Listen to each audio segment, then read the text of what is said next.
Bien, y para el presidente Nicolás Maduro, los problemas se resuelven hablando. Es por ello que en más de 1000 ocasiones ha llamado al diálogo para resolver los problemas más urgentes del país, y uno de ellos es el de conversar con los Estados Unidos a través de sus operadores internos, es decir, la oposición extremista.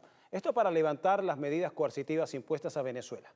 En este renglón todavía no se ha logrado el objetivo porque Estados Unidos no ha cumplido lo que firma. Sin embargo, desde Venezuela sigue inalterable el espíritu de creer que hablando se entiende la gente. La lucha venezolana por el levantamiento de las sanciones ilegales de Estados Unidos ha estado asignada por el diálogo. Uno de esos episodios fue el que se desarrolló en el año 2021 en México y el cual reunió a la delegación del gobierno venezolano y a la oposición extremista, quienes fungen en la práctica como interlocutores de los intereses de Washington en nuestro país. En México, ambas partes suscribieron un acuerdo para crear un fondo de 3.200 millones de dólares, una fracción de los recursos venezolanos bloqueados en el extranjero y que serían administrados por las Naciones Unidas, con el objetivo de ser invertidos en los servicios públicos deteriorados por el efecto de las sanciones. Sin embargo, la oposición extremista, lo que es lo mismo que decir el gobierno de Estados Unidos, no cumplió el compromiso. Lo firmamos. ¿Qué pasó? No habían pasado 4 días para que el que funge de embajador de Narnia en Bogotá, el señor Jimmy Story, a través de sus abogados envió una carta a Naciones Unidas prohibiendo que ese fondo social se instaurara. Es decir, un acuerdo firmado fue rápidamente violado. Esa falta de cumplimiento por parte de la oposición extremista generó una crisis de credibilidad sobre una posible continuidad en los diálogos. Si hay algo en lo que yo creo es en la palabra empeñada. Y esos representantes de la derecha venezolana que firmaron un acuerdo social en la Ciudad de México y no se cumple con la devolución al pueblo de Venezuela de los 3.200 millones de dólares que le habían robado, que le habían secuestrado y que habíamos acordado que se le devolvieran, pues no hay ninguna razón para continuar un diálogo con gente sin palabra.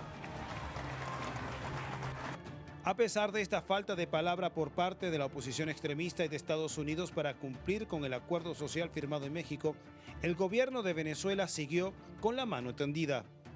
Fue así que se desarrollaron otros procesos en Doha y Milán, bajo la condición de confidencialidad por la parte estadounidense.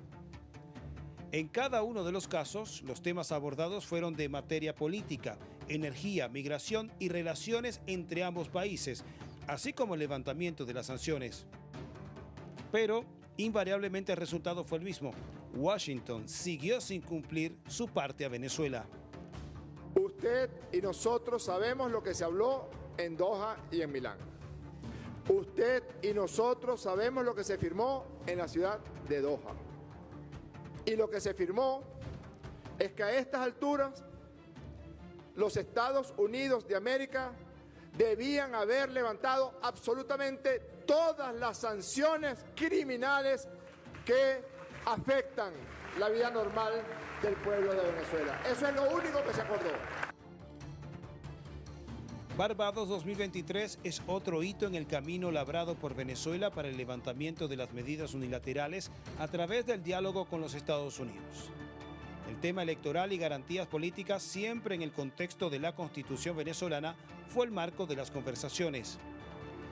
Pero una vez más, fieles a su tradición de no cumplir lo acordado, Estados Unidos agudizó las medidas de asfixia económica a Venezuela, justificando este paso con el relato de que era la parte venezolana la que no cumplía lo pactado. La administración del presidente Joe Biden reimpuso las sanciones a los sectores del petróleo y del gas en Venezuela ante el incumplimiento del acuerdo de Barbados, en el que el régimen de Nicolás Maduro se había comprometido a garantizar unas elecciones presidenciales libres y justas. Pero la realidad que oculta el relato mediático al servicio de los Estados Unidos no cuenta que el Estado venezolano cumplió el pacto de Barbados al convocar, como estaba suscrito, la realización de elecciones en el segundo semestre del año 2024 y autorizando la participación de candidatos conforme a lo establecido en la ley venezolana.